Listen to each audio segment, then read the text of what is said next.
देश विदेश की महाराष्ट्र के बारामती में हुए दर्दनाक विमान हादसे में महाराष्ट्र के उप मुख्यमंत्री अजित पवार के निधन के बाद पूरे देश में शोक की लहर है। इस घटना पर देश भर के नेताओं ने दुख जताया। सीएम नीतीश और नेता प्रतिपक्ष तेजस्वी यादव ने भी संवेदना व्यक्त की। प्रधानमंत्री नरेंद्र मोदी ने भी दुख जताया। प्रधानमंत्री मोदी ने अजित पवार के चाचा शरद पवार से बातचीत की है। बताया जा रहा है कि कल बारामती में अजित पवार का अंतिम संस्कार होगा। करीब 11 बजे अजित पवार का अंतिम संस्कार किया जाएगा। महाराष्ट्र में 3 दिन का राजकीय शोक फडणवीस सरकार ने घोषित किया है। आपको बता दें कि आज सुबह सवेरे ही ये मनहूस खबर आई। बारामती में एक विमान हादसे में महाराष्ट्र के उप मुख्यमंत्री अजित पवार समेत 5 लोगों की मौत हो गई। हादसा तब हुआ जब अजित पवार जिला पंचायत परिषद चुनाव प्रचार के लिए मुंबई से प्राइवेट एयरक्राफ्ट से बारामती जा रहे थे। विमान से सुबह लगभग 8:10 पर उड़ान भरी और लैंडिंग के समय क्रैश हो गया।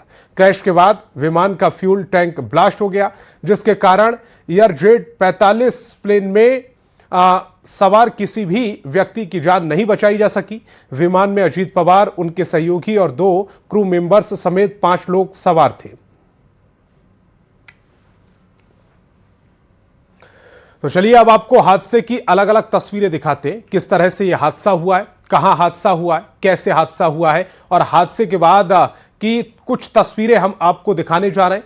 तो आज की ये दिन महाराष्ट्र के लिए काला दिन साबित हुआ। ये बात डिप्टी सीएम एकनाथ शिंदे ने कही है। इन तस्वीरों को देखकर आप अंदाजा लगा सकते हैं कि हादसा कितना दर्दनाक है। विमान में सवार किसी भी व्यक्ति की जान नहीं बचाई जा सकी। रनवे पर लैंडिंग के दौरान यह हादसा हुआ है। प्रथम दृष्टया यही माना जा रहा है कि विमान एयर स्ट्रिप पर सही तरीके से नहीं उतर पाया था, जिसके कारण जमीन से टकराते ही विमान आग का गोला बन गया और उसमें बैठे लोग झुलस गए।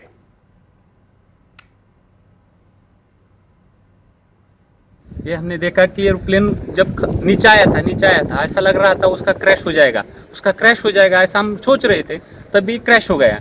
हम देखे कि हमें लगा नहीं क्रैश हो गया है, लेकिन एयर ट्रैप पे उतरेगा ऐसा लगा, उतर रहा है, लेकिन क्रैप हुआ और उसके बाद स्फोट हो गया उसका ज़बरदस्त। स्फोट होने के बाद वो हम देखने आए, पहले देखा तो उसको आग लगी थी पूरे प्लेन को, और उसके बाद 4-5 स्फोट हो गया विमान में उसका। और उसके बाद बहुत लोग आ गए और उसने निकालने की कोशिश की, लेकिन बड़ी आग लगी, उसके कारण कोई मदद नहीं कर सकता। लेकिन सब आ गए, तब बाद में उसमें अजित था। ये हमारे लिए बहुत शौक की बात में है, ये हमें बता नहीं सकते हम बात। महाराष्ट्र के बारामती में विमान हादसे के दौरान उप मुख्यमंत्री अजित पवार के निधन पर डिप्टी सीएम विजय सिन्हा ने भी दुख जताया और कहा है कि उप मुख्यमंत्री अजित पवार के निधन की खबर अत्यंत हृदय विदारक है। इस घटना से देश और प्रदेश के लिए ये अपूर्णीय क्षति है। बहुत ही दुखद, दुर्भाग्यपूर्ण आज महाराष्ट्र के उप मुख्यमंत्री जी का आकस्मिक निधन मर्माहत किया है। ये बड़ा ही शोकाकुल वातावरण और इनके इस घटना की पूरी जानकारी ली जा रही है।